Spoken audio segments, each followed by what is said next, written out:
नमस्कार, मी डॉक्टर भूषण शानभाग आणि तुम्ही ऐकताय माझी कथा एक होता परमेश्वर. आधीच्या भागामध्ये आपण बघितलं की पुलकेशीने राजसूय करण्याच्या दृष्टीने तयारी सुरू केली आणि दक्षिणेतील गंगराजांवर त्यांना हल्ला करून त्यांना जिंकून घेतलं. राजा दुर्विनीतला आपला मांडलिक करून घेतलं. पुढचा भाग आपण ऐकणार आहोत, पण त्याच्या आधी जर सबस्क्राईब अजून केलं नसलं तर जरा प्लीज प्लीज प्लीज चॅनेलला सबस्क्राईब करा, लाईक करा आणि गोष्ट इतरांबरोबर शेअरही करा. आता चला आपल्या मूळ गोष्टीकडे.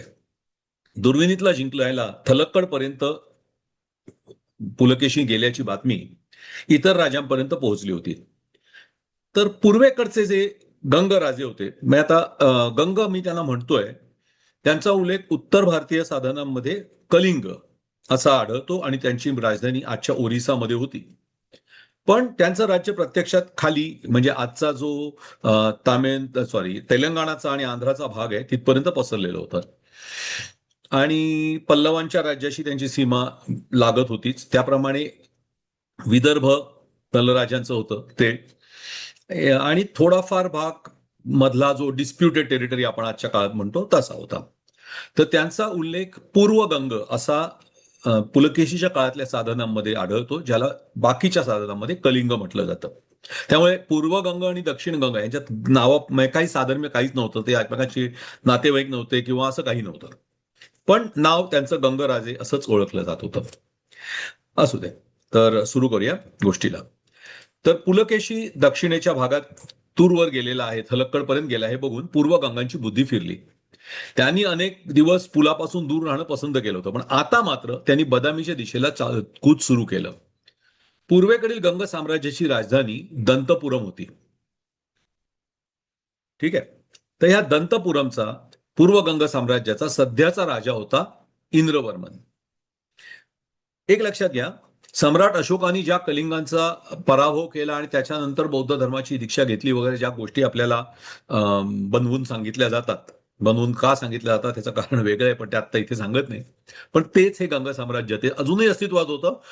अशोकाचं साम्राज्य नष्ट झालं अशोकाच्या मृत्यूनंतर 50 वर्षात. तर अशोकाने बुद्ध धर्म स्वीकारला, तो अहिंसेच्या मार्गाने चालू लागला असा समज आहे. पण अशोकाचा मृत्यू झाल्यानंतर 50 वर्षात अशोकाच्या साम्राज्याचा अंत झाला होता, पण गंग मात्र कलिंग लढतच राहिले होते. सध्याचा राजा होता इंद्रवर्मन आणि त्याचा अभिषिक्त युवराज होता आदिवर्मन. तर आदिवर्मन 5,000 सैन्यानिशी बदामीवर चालून आला. ही बातमी ताबडतोब बदामीकडे आणि पुलाकडे पुढे पोहोचली की आदित्यवर्मन येतोय. पण पुलकेशी खूप लांब गेला होता, त्याला परत यायला खूप वेळ लागणार होता. तोपर्यंत बदामीचा बचाव करणं हेच एक आव्हान होतं. पल्लव आपल्यावर हल्ला करणार नाहीत हा अंदाज पुलकेशीला होता, पण पूर्वगंग असं धाडस करतील याची त्याला अपेक्षा नव्हती, कारण प्रत्यक्षात पूर्वगंगांचा मुलूक बदामीच्या राज्यापासून खूप लांब होता. पुलकेशीने बदामीच्या संरक्षणाची जबाबदारी अर्जुन आणि विश्वास या दोन वीरांवर सोपवली होती. दुर्लभानं त्यांना बोलवून घेतलं. अर्जुन, पूर्वगंगांची सेना बदामीच्या वाटेवर अशी बातमी आहे. बदामीच्या रक्षणासाठी काय व्यवस्था आहे? राणी सरकार, काळजी नसावी, आपल्याकडे आता 5,000ची खडी सेना आहे. त्याशिवाय उत्तरेकडील कोल्हापूर जवळ आणखी 2,000ची फिरती सेना आहे. त्यांना इथे यायला सांगितलंय. 4 दिवसात ते इथे येऊन पोहोचतील. तुम्ही काळजी करू नका. आपल्या 5,000 पैकी 1,000 मी इथे ठेवून मी आणि विश्वास 4,000 घेऊन जातो.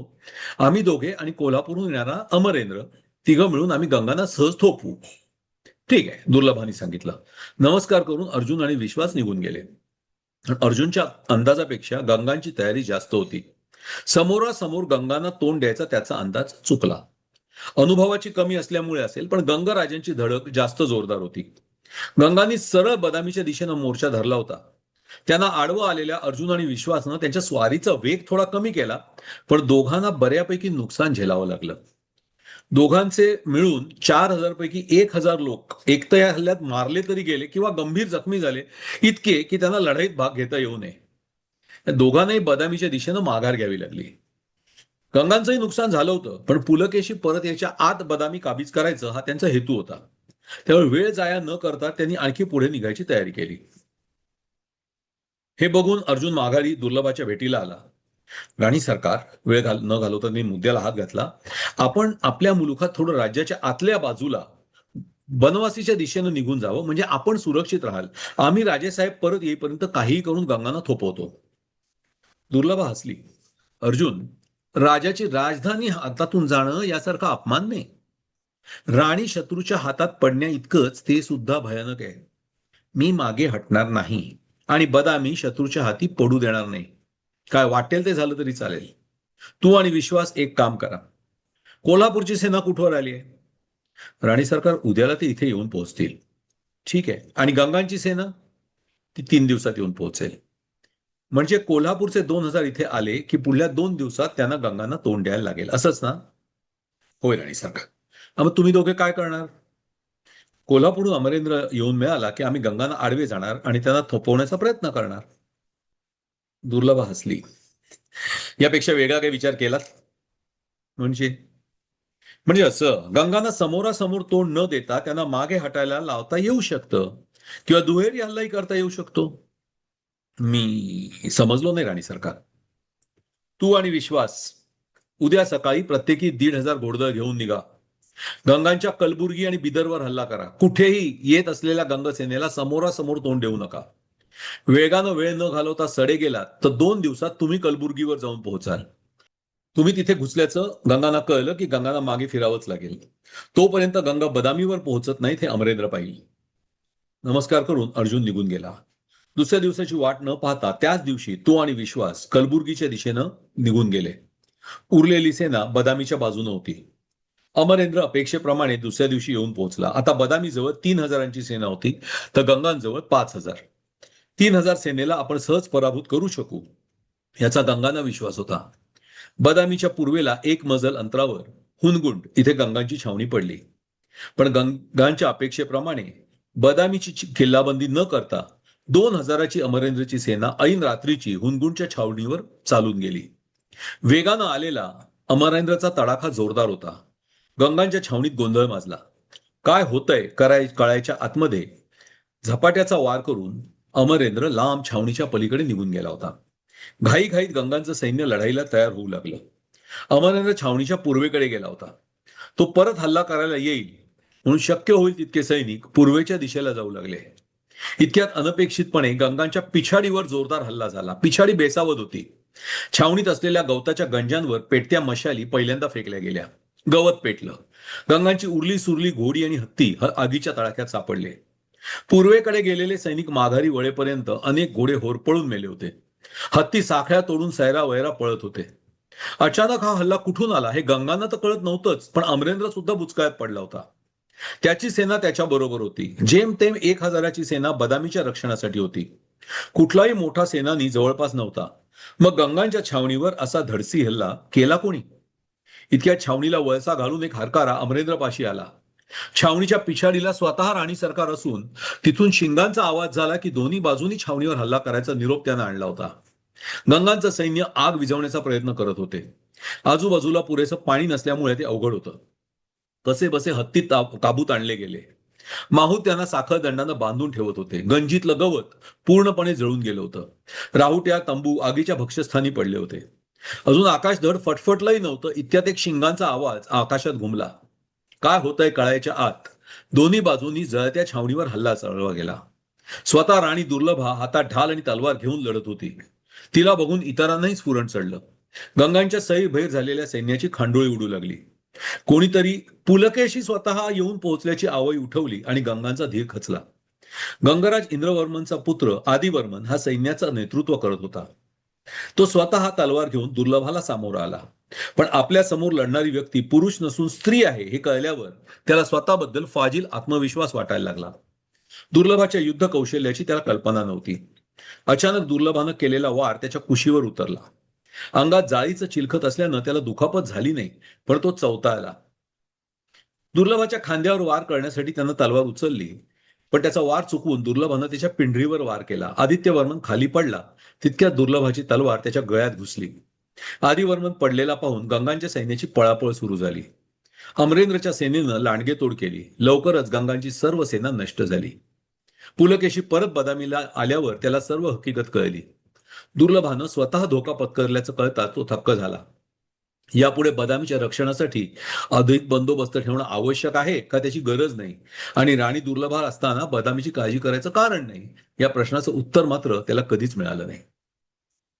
सम्राट पुलकेशीनं परत आल्यावर पूर्व गंगांचा पूर्णपणे नाश करायचं ठरवलं. दंतपुरम बदामीपासून जवळजवळ 350 कोस दूर होती, किंबहुना त्यामुळेच आदिवर्मनला तिथून मदत मिळू शकली नव्हती. पण पुलानं गंगांच्या राज्यात इतकं खोल न जाता आधी पल्लव सीमेवरून गुंटूरपर्यंत जायचं आणि तिथून मछलीपट्टण, विजयवाडा, काकीनाडा या पूर्व गंगांच्या भागावर हल्ला करायचं ठरवलं. पुलकेशीला आपले पल्लवांबरोबरचे संबंध बिघडवायचे नव्हते. त्याने आपला खास दूत म्हणून माधवला पल्लव दरबारात पाठवलं. कांचीपुरमला जाऊन माधवनं पल्लवराज शिववर्मनची भेट घेतली आणि सम्राट पुलकेशीचा संदेश गुप्ततेत स्वीकारायची विनंती केली. खलबतखान्यात फक्त राजा शिववर्मन, युवराज शिवविष्णू, मुख्य प्रधान दीपांगत आणि सेनापती विश्वतेज हेच होते. तिथे माधवनं सम्राट पुलकेशीची आपल्या सैन्याला पल्लव राज्यातून रायचूर ते गुंटूर जाण्यासाठी आत्मकूरवरून जायला रस्ता द्यायची विनंती शिववर्मन पुढे मांडली. शिववर्मननं माधवला आपला निर्णय आपण कळवू तोपर्यंत माधवनं पाहुणचार स्वीकारावा हे सांगितलं. राजा शिववर्मननं आपल्या लोकांबरोबर सल्लामसलत केली. नातेसंबंध असला तरी पुलकेशीच्या मोठ्या सैन्याला राज्यात येऊ देणं राजकुमार शिवविष्णू आणि सेनापती विश्वतेज यांना धोक्याचं वाटत होतं. त्यामुळे पुलकेशीला मार्ग देऊ नये या मताचे ते दोघं होते. या उलट मत प्रधान दीपांगत याचं होतं. त्याचं मत, आपण जर पुलकेशीला रस्ता दिला नाही तर त्याचंच भांडवल करून पुलकेशी आपल्यावर हल्ला करेल, कारण आपल्यामध्ये झालेल्या करारानुसार सैन्याला रस्ता देणं आवश्यक आहे असं होतं. शेवटी पुलकेशीला मार्ग द्यावा, पण त्याला हवा असलेला आत्मकूरहून जाणारा मार्ग न देता बराच उत्तरेकडून कलवाकुर्थी मार्ग मोकळा करून द्यावा, म्हणजे आपल्या सीमेवरून पुलकेशीची सेना जाईल पण आपल्या राजधानीच्या जवळपासही सैन्य येणार नाही. यावर सगळ्यांचं एकमत झालं. त्याप्रमाणे पत्र आणि पुलकेशी बद्दल स्नेहभाव दाखवायला अलंकार आणि भेटी देऊन माधवला रवाना केलं गेलं. पण ह्याच्या बदल्यात पुलकेशीनं हा भाग जिंकल्यास मछलीपट्टण आणि त्याच्या आजूबाजूचा 100 चौरस कोसांचा प्रदेश पल्लवांना द्यावा अशी अपेक्षा शिववर्मननं व्यक्त केली होती. मछलीपट्टण हा एकेकाळी राजकुमार आदिवर्मननं पल्लवांकडून जिंकून घेतलेला भाग होता. मार्ग थोडा लांबचा होता, पण पुलकेशीला फार फरक पडणार नव्हता, त्यामुळे पुलकेशीनं ते मान्य केलं. यावेळी मात्र त्यानं बदामीच्या रक्षणासाठी पुरेसं सैन्य ठेवायची खबरदारी घेतली. राज्य रक्षणाची जबाबदारी कीर्तिवर्मनवर टाकून मंगलेशला बरोबर घेऊन जायचं त्यानं ठरवलं. मंगलेश सुद्धा आता तारुण्याच्या उंबरठ्यावर होता. त्याला लढाईचा अनुभव मिळायची गरज होती. मछलीपट्टण हे एक उत्तम बंदर असल्यानं तिथून त्याला आपलं राज्य पूर्व सागराला जोडता येईल असा पुलकेशीला विचार होता. त्यामुळे पल्लवराज शिववर्मनची विनंती मान्य करायची की नाही याबद्दल पुलकेशीनं तेव्हा तरी काहीच निर्णय घेतला नाही. ठरल्या दिवशी नगारे ढोल वाजू लागले. आपला खास शुभ शकुनी हत्ती इंद्रवज्र याच्यावर सोन्याच्या अंबारीत पुलकेशी आरूढ झाला. पुलकेशी बरोबर 10,000 पायदळ, 5,000 घोडेस्वार आणि 200 हत्ती होते. पिवळे वराहध्वज प्रत्येक तुकडीच्या आघाडीवर फडकत होते. या खड्या सैन्याच्या व्यतिरिक्त 2,000 बुणगे सैन्याच्या इतर कामांसाठी होते. रसद पुरवठा व्यवस्थित आणि नियमित होत राहील हे पाहण्यासाठी माधव आणि कृष्णकेतू यांची नेमणूक झाली होती. सैन्याच्या सर्वात मागे अर्जुन आणि विश्वास यांची पथकं होती. पिछाडी ते सांभाळणार होते. उजव्या बगलेवर मेघमेरू आणि डाव्या बगलेवर अनिर्बन यांचं सैन्य होतं. सैन्याची उजवी बगल पल्लवांच्या दिशेने होती, तेव्हा तिथून हल्ल्याची फारशी भीती नव्हती. पण रायचूर सोडल्यावर डाव्या बगलेवर गंगांचा हल्ला होऊ शकला असता, तेव्हा त्याच्या मदतीला अधिक सेना त्वरेनं पाठवता येईल अशा बेतानं सेनासागर पुढे निघाला. पुलकेशीनं आदेश दिल्यावर सर्व दल गुंटूरच्या दिशेनं चालू लागलं. रायचूर पर्यंतचा भाग पुलकेशीच्या ताब्यात होता. तिथपर्यंत कसलाच प्रत्यवाय नव्हता. रायचूरच्या पुढे मात्र पल्लव आणि पूर्व गंगांचा सीमावर्ती भाग होता. तिथे गंगांकडून विरोध व्हायची शक्यता होती. तरी कलवाकुर्थीपर्यंत पुलकेशीला काही अडथळा आला नाही. कलवाकुर्थी ओलांडल्यावर मात्र पुलकेशीच्या पुढे गेलेल्या हेरांनी खबर आणली. पूर्व गंगांचा सेनापती शर्व हा मार्गात 15,000चं सैन्य घेऊन उभा होता.